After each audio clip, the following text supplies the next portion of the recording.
தலைவர் நிர்வாகிகள், தலைமை பொறுப்பில் இருக்கக்கூடிய நிர்வாகிகளை,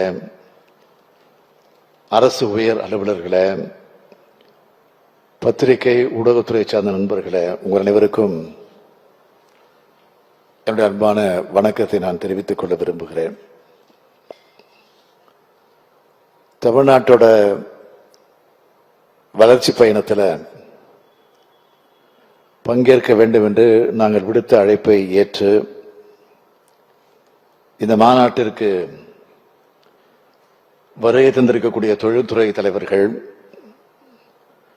மற்ற முதலீட்டாளர்கள் அனைவரையும் அன்போடு வருக வருக வருக என நான் வரவேற்கிறேன்.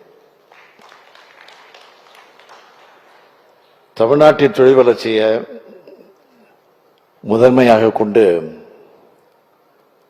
நம்ம திராவிட மாடல் அரசு அதுக்கான கட்டமைப்பை மிக சிறப்பான வகையில் உருவாக்கியிருக்கு.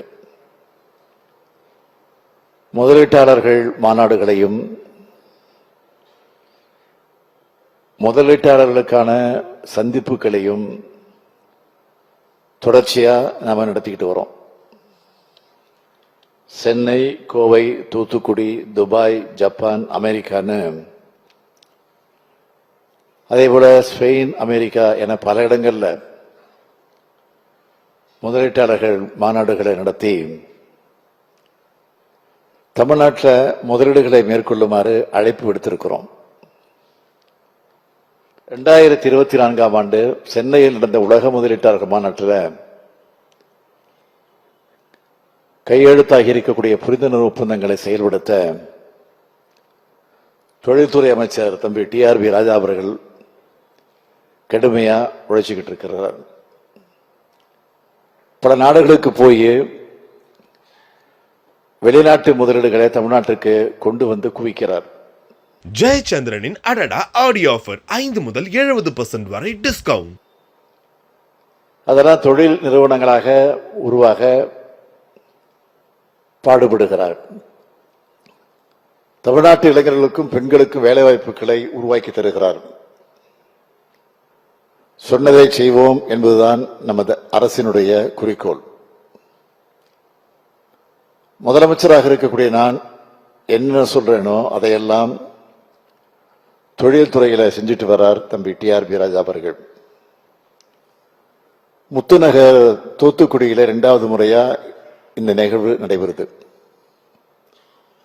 துறைமுகமும் இயற்கை வளமும் திறமையான மனித வளமும் நிறைந்திருக்கக்கூடிய இந்த மாவட்டத்தை தொழில் வளர்ச்சிமிக்க மாவட்டமாக வளர்ச்செடுத்துக் கொண்டிருக்கிறோம். தென் மாவட்டங்கள் அமைக்கப்படக்கூடிய தொழிற்பூங்காக்கள்ல தொழிற்சாலைகளுக்கு சிறப்பு சலுகைகள் அளிக்கப்படுது. உள்கட்டமைப்பு வசதிகள் சிறப்பா மேற்கொள்ளப்பட்டு எப்ப வேண்டுமானாலும் உடனே தொழில் தொடங்கலாம் என்ற தயார் நிலையில இந்த தொழிற்பூங்காக்கள் ரெடியா இருக்கு. நீர் தேவையை நிறைவு செய்ய கடல் நீரை குடிநீராக்கக்கூடிய ஆலையும் அமைக்கப்பட்டு வருது. மதுரை மாவட்டத்தில் டைடல் பார்க் அமைக்கப்பட்டு வருது. தூத்துக்குடி மாவட்டத்தில் நியோ டைடல் பார்க் தொடங்கப்பட்டிருக்கு. திருநெல்வேலி மாவட்டத்தில் டாடா எரிசக்தி மற்றும் விக்ரம் சோலார் எரிசக்தி ஆகிய திட்டங்கள் மேற்கொள்ளப்பட்டு வருது. விருதுநகர்ல 1052 ஏக்கர் பரப்பளவில் PM மித்ரா பூங்கா அமைக்கப்பட்டு வருது. மொத்தத்தில் தென் தமிழ்நாடு, நம்முடைய தென் தமிழ்நாடு இதுவரை பார்க்காத தொழில் வளர்ச்சியை சாத்தியமாக்கிட்டு வருகிறோம். தென் தமிழ்நாடு பற்றி தலைவர் கலைஞர் கண்ட கனவு இன்றைக்கு நிறைவேற்றிக் கொண்டு இருக்கிறோம். அதனால்தான் வின்பாஸ் தொழிற்சாலை தொடக்க விழாவில் நான் சொன்னேன், இந்நாள் தென் மாவட்டங்களுடைய வளர்ச்சியில ஒரு மிகப்பெரிய பொன்னாளாக அமைந்திருக்கிறது. ஆட்சிக்கு வந்தவுடனே தமிழ்நாட்டை 2030ஆம் ஆண்டிற்குள்ள $1 டிரில்லியன் பொருளாதாரமாக உயர்த்தணும்னு டார்கெட் செட் பண்ணோம். அதை அடைய பெருமளவு முதலீடுகளை மேற்கொள்ளக்கூடிய உயர் தொழில்நுட்ப முதலீடுகளை ஈர்க்கிறது மட்டும் இல்லாம பெருமளவு வேலைவாய்ப்புகள் அளிக்கிற முதலீடுகளையும் ஈர்க்கணும்னு திட்டமிட்டு செயல்பட்டு வரோம். உயர் தொழில்நுட்பம் சார்ந்த செமிகண்டக்டர் உற்பத்தி, மின்வாகனங்கள் உற்பத்தி, சோலார் செல்கள், பசுமை ஹைட்ரஜன் உற்பத்தி, தகவல் தரவு மையங்கள் போன்ற அனைத்து துறைகளையும்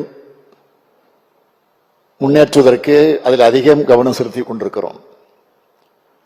அதிக அளவிலான உயர் ஊதிய வேலைவாய்ப்புகள் கொண்டிருக்கக்கூடிய இந்த துறைகள் மூலமா தமிழ்நாட்டோட பொருளாதார வளர்ச்சியையும் உற்பத்தி சூழலையும் மேம்படுத்த முடியும்.